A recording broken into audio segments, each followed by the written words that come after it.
नमस्कार प्रिय दोस्तों, आप सभी का स्वागत है मेरे चैनल आरएस ग्लोबल स्टडीज में।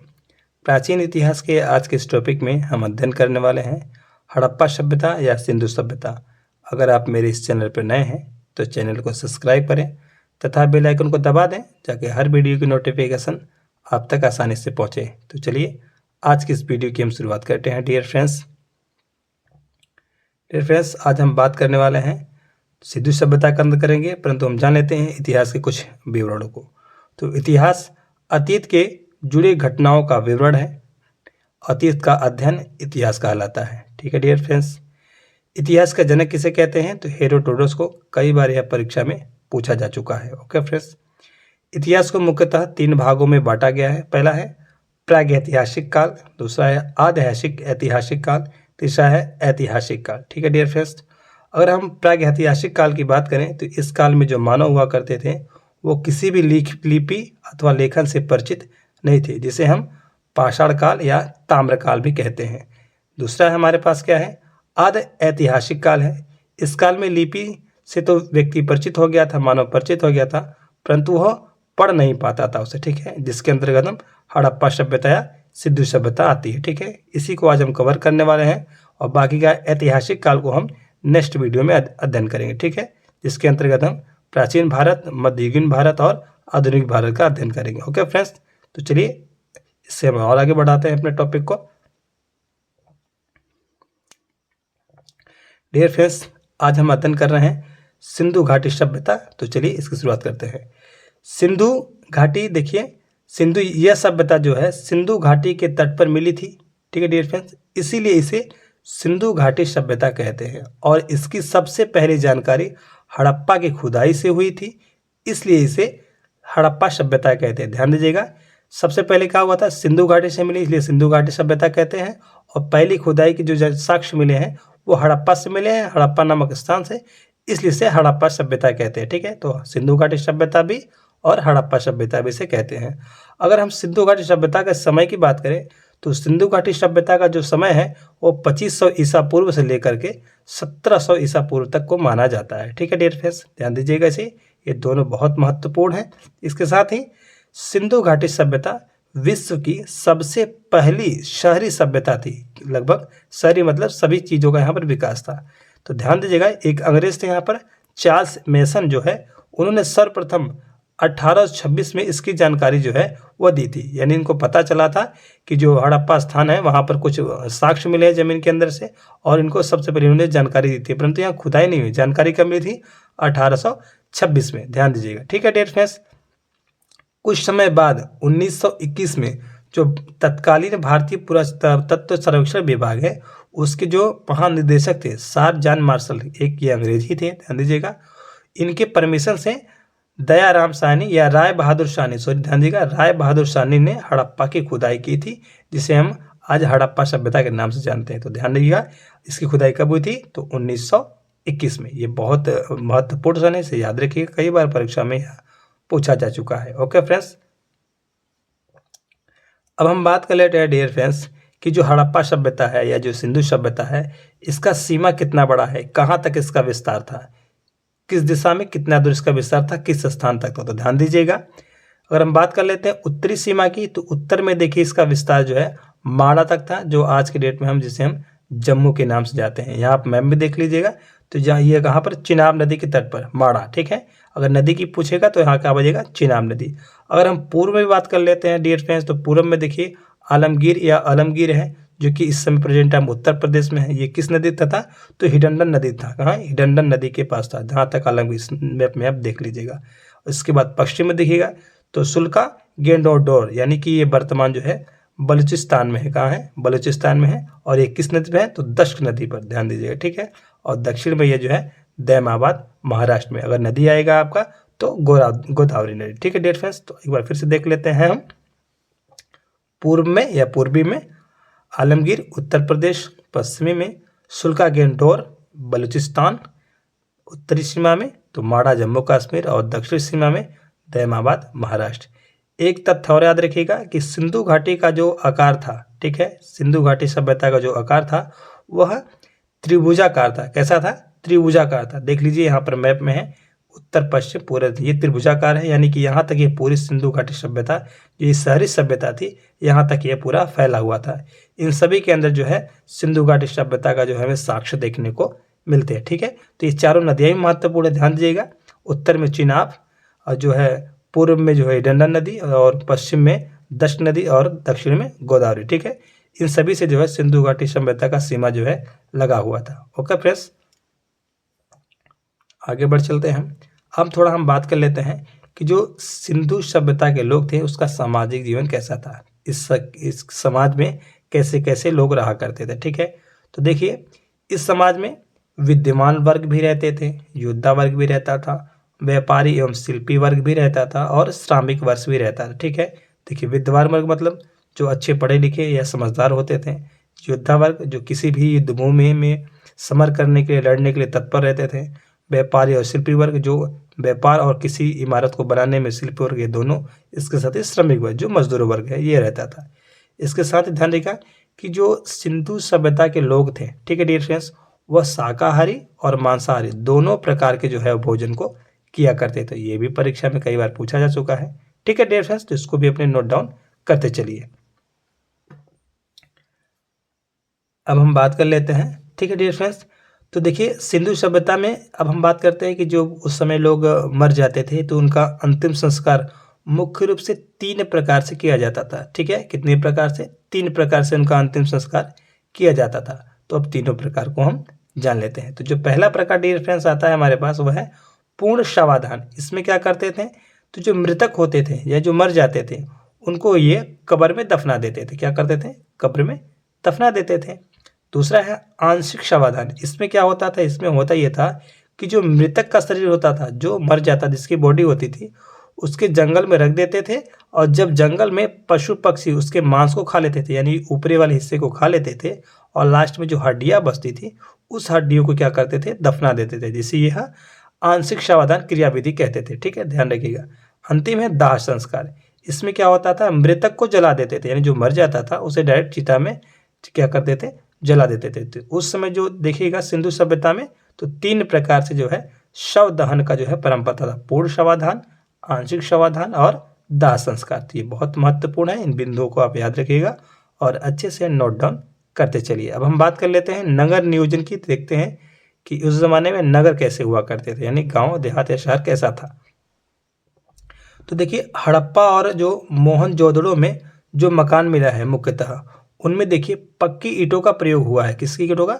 पक्की ईंटों का। तो इसके ये पता चलता है कि उस समय भी पक्की ईंटों का वो लोग जानकार थे और अच्छे खासे वो इसका इस्तेमाल भी करते थे। इसके साथ ही सिंधु सभ्यता में जो है जो मोहनजोदड़ो है उसमें तो सबसे चौड़ी सड़क हमें मिली है लगभग 10 मीटर के आसपास, यानी कि वो सड़क का भी निर्माण करना जानते थे और एक अच्छी खासी सड़क वहाँ पर थी।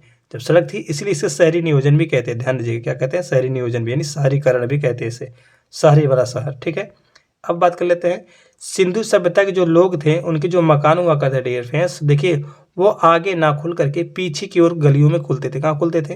पीछे की ओर गलियों में खुलते थे। ये प्रश्न कई बार परीक्षा पूछा है। इसके साथ ही देखिएगा कि उस समय जो घर हुआ करते थे उन घरों में आंगन होता था, रसोईया घर होता था, स्नानाघर होता था, कुछ कुछ अवशेषों में या साक्ष्यों में शौचालय भी प्राप्त हुए, यानी शौचालय भी मिलते थे उसमें। तो इसलिए ये सारी सुविधाएं उस समय मौजूद थी सिंधु सभ्यता में। इसलिए सिंधु सभ्यता को देखिए विश्व का प्राचीन सुयोजित नगर कहते हैं। ठीक है, क्या कहते हैं? सुनियोजित, मतलब सुयोजित मत का अर्थ होता है सुसज्जित, सभी प्रकार से सजा हुआ। तो यहाँ पर सभी प्रकार के हमें जो है सजावटी मिल रही, कोई कमियां नहीं जो आज से मेल बिल्कुल खाती हैं। एक तथ्य और आता है कि उस समय की जो नालियां भी हुआ करती थी डियर फ्रेंड्स, वो भी कैसी होती थी? तो वह भी ढकी होती थी। कैसी होती थी? ढकी होती थी। इससे पता चलता है कि वाकई में यह एक शहरी सभ्यता भी यहाँ पर बसा करती थी उस समय में। ठीक है डियर फ्रेंड्स, इससे मुख्य तथ्यों को याद रखिएगा। अब हम बात कर लेते हैं डियर फ्रेंड्स। ठीक है, अब हम बात करने वाले हैं सिंधु सभ्यता के प्रमुख स्थल, वह स्थल जहाँ से हमें कुछ साक्ष्य प्राप्त हुए हैं या कुछ सबूत प्राप्त हुए हैं कि मोहनजोदड़ो समय ये चीज़ हमें खुदाई में मिली है। तो हम देखते हैं सबसे पहले हड़प्पा सभ्यता की। ठीक है, हड़प्पा की खुदाई से, तो हड़प्पा की जो खुदाई हुई स्थान की वह 1921 में हुई है। किसने की थी?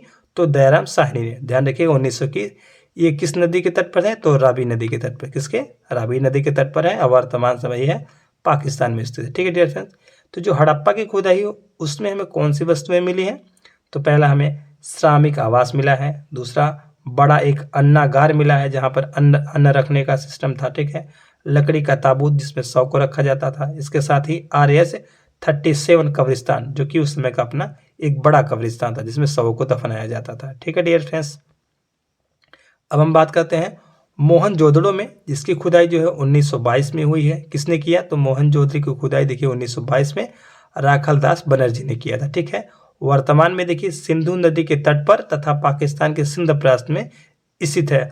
और मोहनजोदड़ो का जो शब्द है उसकी अर्थ की बात करें तो इसका अर्थ होता है मृतकों का टीला। क्या होता है? मृतकों का टीला। तो ध्यान दीजिएगा, इसे कई बार इसका अर्थ भी पूछ लिया परीक्षा में। और यहाँ से हमें कौन से साक्ष्य प्राप्त हुए हैं? तो पहला पुरोहित आवास मिला है, अन्नागार मिला है, एक विशाल यानी कि बहुत बड़ा स्नानागार, ठीक है, बाथरूम मिला है, आदिशिव की मूर्ति मिली है, कांस्य से बनी नर्तकी की मूर्ति यानी एक डांसर की मूर्ति मिली है, और यहाँ पर सबसे चौड़ी सड़क मिली है। ध्यान रखिएगा, अगर आपसे पूछे कि कौन सी सभ्यता में सबसे चौड़ी सड़क लगभग 10 मीटर की मिली है तो ध्यान रखिएगा वो सिंधु सभ्यता में। स्थान अगर पूछे तो मोहनजोदड़ो में। ठीक है, क्या पूछेगा? मोहनजोदड़ो में। ओके फ्रेंड्स, अब हम आगे बढ़ चलते हैं। अब हम बात करते हैं चनहु दड़ो की। यहाँ भी खुदाई हुई है, ठीक है, जो कि सिंधु सभ्यता का एक स्थानीय है। तो इसकी खुदाई गोपाल मंजूमदार ने की थी। ठीक है, वर्तमान समय यह सिंधु घाटी नदी के तट पर पाकिस्तान में स्थित है। ठीक है, ध्यान रखिएगा, जो दुर्ग रहित है। दुर्ग रहित का अर्थ है कि ऐसा नगर जहां पर बाउंड्री नहीं थी।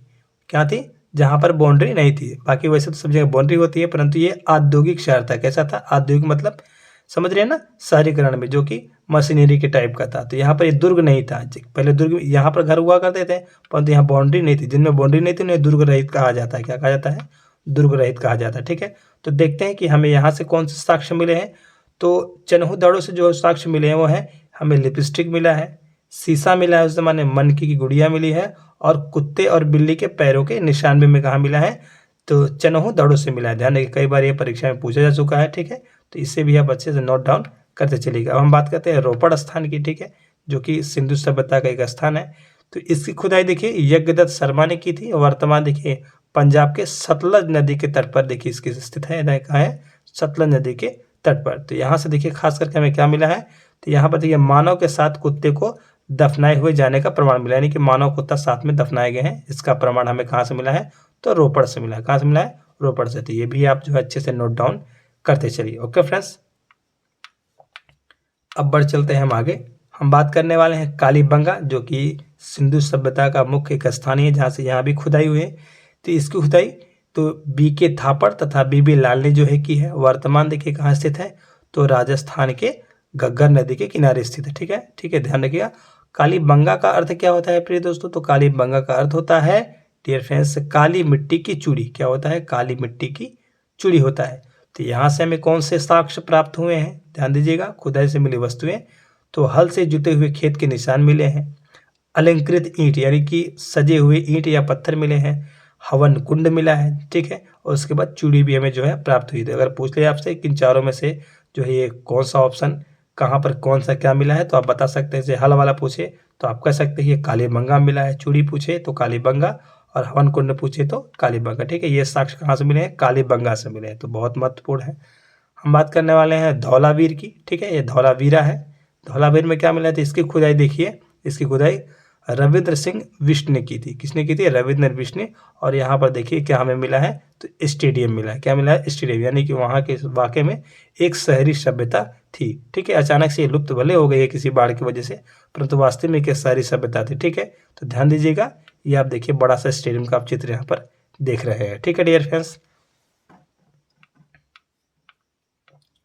अब हम बात कर लेते हैं डियर फ्रेंड्स तो सुरकोटदा की। कहाँ की? ये भी एक स्थान है। सुरकोटदा का जो है उत्खनन करता या फिर खुदाई करने वाले जगपति जोशी जी थे। ठीक है, इन्होंने ये करवाया था। ये गुजरात में स्थित है। ध्यान दीजिए कहाँ स्थित है?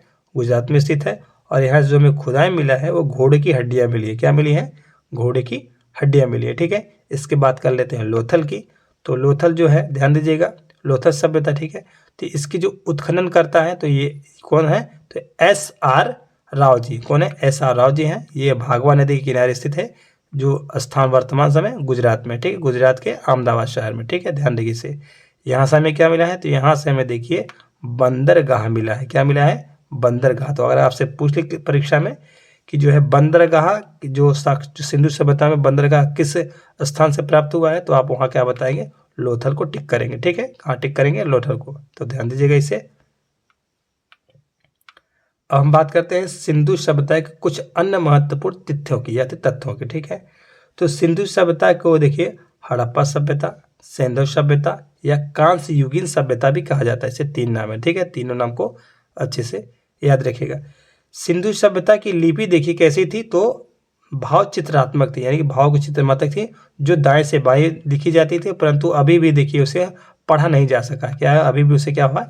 पढ़ा नहीं जा सका। इस बात को ध्यान में रखिएगा। इसके साथ ही देख लीजिए डियर फ्रेंड्स कि सिंधु सभ्यता के जो लोग थे वो कृषि भी करते थे। क्या करते थे? यानी इसका अर्थ यह है कि वो कृषि से परिचित थे। इसके साथ देखेंगे वह पशुपालन भी करते थे, परंतु जिनका मुख्य व्यवसाय था या मुख्य काम था वो क्या था? वह व्यापार था। क्या था? व्यापार था, ठीक है, इक्री बिक्री करना।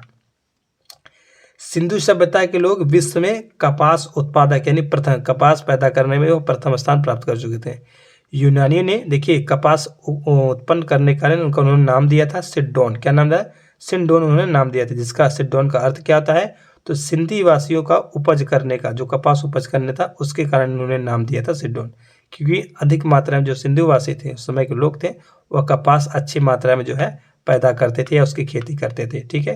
तो ये बात कई परीक्षा में पूछ जा चुका है, इसको भी ध्यान में रखिएगा। इसके साथ ही सिंधु सभ्यता के लोग लोहे से परिचित नहीं थे, तो ये भी कई बार पूछा चुका है। इसके साथ ही हड़प्पा सभ्यता के मोहरों में देखिएगा बहुत से जानवरों के चित्र मिले हैं, परंतु शेर का चित्र जो है हमें प्राप्त नहीं हुआ है, ठीक है डियर फ्रेंड्स। तो आई होप ये सेशन आपको बहुत अच्छा लगा होगा। मिलेंगे किसी और वीडियो में, तब तक के लिए डियर फ्रेंड्स नमस्कार।